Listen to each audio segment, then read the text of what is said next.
Welcome to the Press Box, a presentation of the Dispatch and the Rock Island Argus, sponsored by Zeglin's TV and Appliance. Marc Nesseler, the sports editor. I brought my offensive line, my protectors. I got DJ Jarvis to my left, Anthony Sandoval to my right. I brought them there because I need protection from Chip Filler, the Orion coach. You know what? Last week we had a card game, Anthony, and DJ, you probably saw it. We picked answers to questions. And, Anthony, we did really well. Yeah. I mean, except for if we flip-flop our Orion and our Rock Ridge, the team likely to win. Orion was a tough game. Orion was a tough game, and they really did have a tough game. I still can't figure out how a team has the ball for 16 minutes of the first half and doesn't score. Yeah. That is definitely the definition of bend but don't break. But anyway. When you played that game, there's no way of you knowing that Michael Griffin wasn't going to play for Rock Ridge. That definitely threw a different wrinkle into it. Got a guy who starts starting quarterback. He starts on the defensive side and kind of threw Rock Ridge completely off there. The Rock Ridge, I guess the score surprised me more than anything, especially playing at home and the momentum they had. Those Tri-Valley backs were huge. Really? Yeah. Very strong. I could have them sitting here. I don't think they're as good as us. There you go. Geneseo, I think, did as we thought. But one thing I want to take back, but what we talked about last week, Anthony, and that was Chicago Phillips. I mean, I looked more into that, and so did I, my God, I think we were a little bit wrong there. They have a quarterback. Chris Steele and I from the Geneseo Republic was talking about it this morning. Quarterback is electric fast, faster than Quinn Singbush. He seems to hit 100% speed at the line of scrimmage, and he can open the field up himself. Now, does a 7 o'clock game matter in that instance? You're in Chicago. And it's going to be a late night in Chicago. Yeah. I think. Does that play to their advantage? To Chicago Phillips' advantage? I would think so. That's a long bus ride at night. You're in the middle of Chicago and Gately Stadium. Yeah. So Geneseo is going to have to earn this one. I mean, obviously you're in the third round of the playoffs. You have to earn everything. But quarterfinals.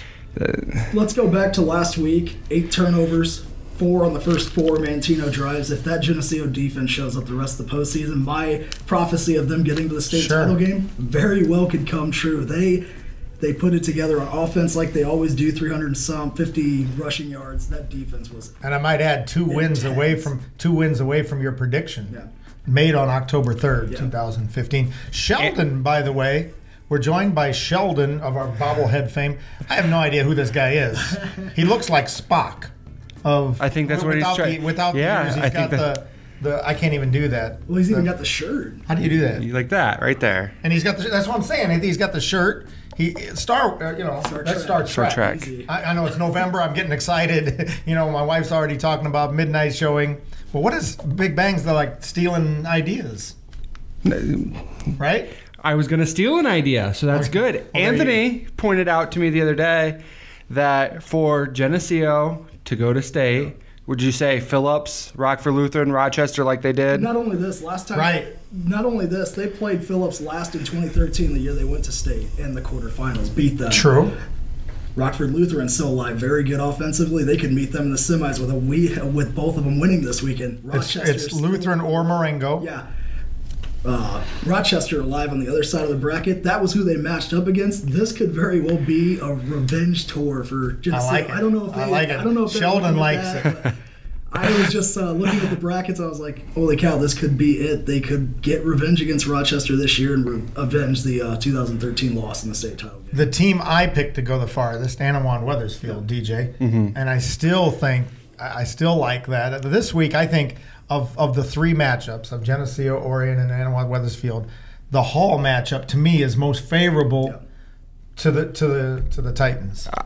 I'm going to disagree. I was going to say the Geese for a second. That's next season. I'm going to disagree. Really? I've seen Hall. I've seen them play. They've got. Who did you see them play? Rock Ridge. Okay. Rock Ridge, week 2. They've got a running back, Chris Hammonds, over 1,000 yards. Their quarterback, Jake Pullum, over 2,000. They've got a 1,000-yard receiver.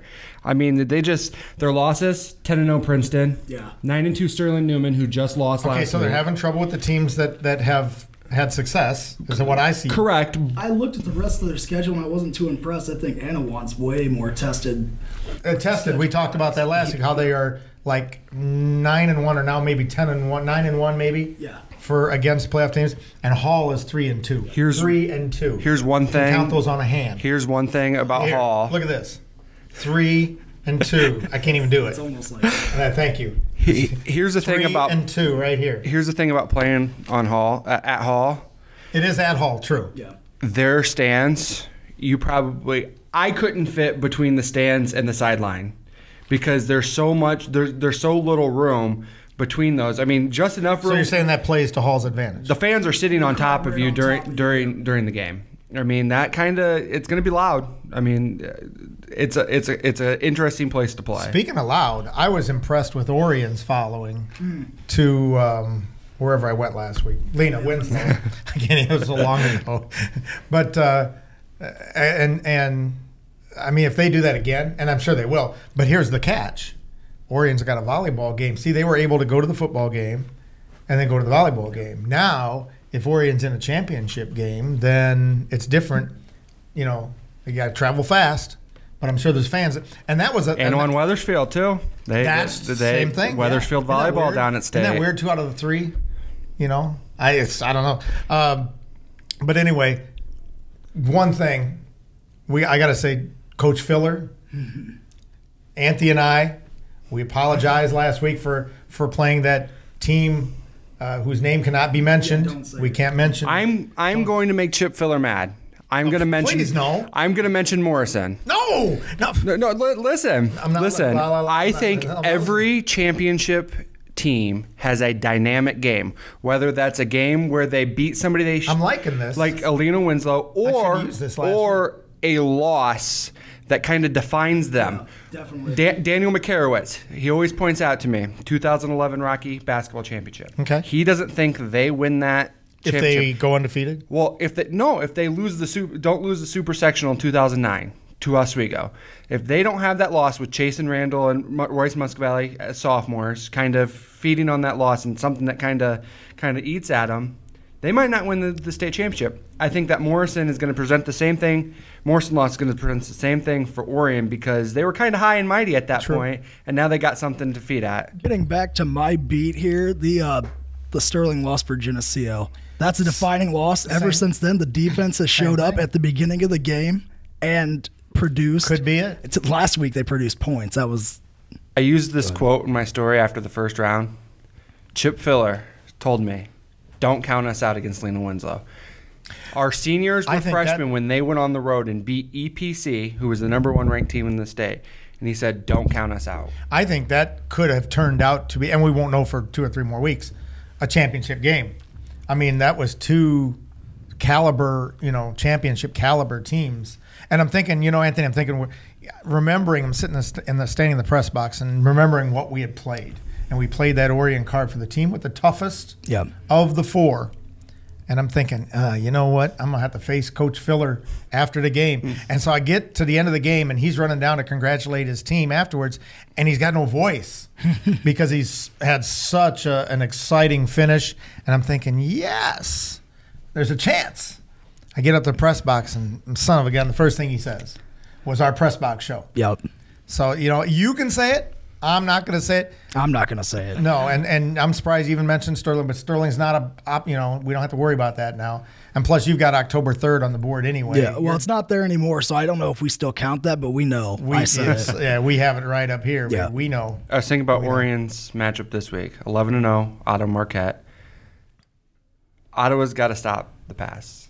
Ottawa Marquette's got to stop the pass. Last week. And that was a factor last week because Orion didn't move the ball at all in the first quarter, and then second quarter pass, touchdown. Matza doesn't make a whole lot of mistakes. True.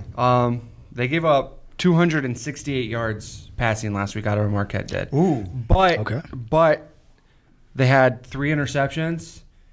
But I've seen Craig Matson play.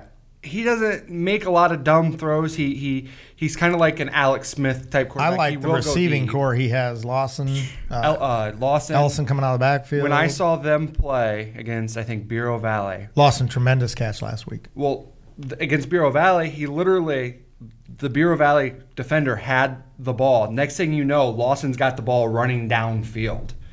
I mean, he took away an interception. Filler says this kid's got. I'd put him against any other receiver in our class. I think Ryan Ditzman had a great catch late. I mean, they have so many weapons there. I like Orion. Yeah, I like all three. Yeah, I like all three at this point. To get to the semis, Yeah. I have to agree. Yeah. Yep. And a matter of fact, I mean, you might as well go to the next round. And gosh, you're that close. Yeah. It's pretty exciting. Pretty exciting. Sheldon, we're gonna say peace out. However, I can't. This right There here. you go. Guys. He's got Thank you. You got two of them. There we go. Thanks, Dave. I knew we had him here for a reason. Yeah. He even picked the bobblehead. Do you think that was set up? No. All right. It's live long and prosper. But is it that Live on the long big, and prosper for the playoff teams. There you go. Hey, there it is. I'll do it like this. You got to say good luck to the 3 playoff teams and the 2 teams, Volleyball State. And safe travels to our reporters headed out there. Amen Agreed. to that always. Thanks for visiting the press box. We'll see you next week, hopefully with 3 winners. One of them being Chip Filler.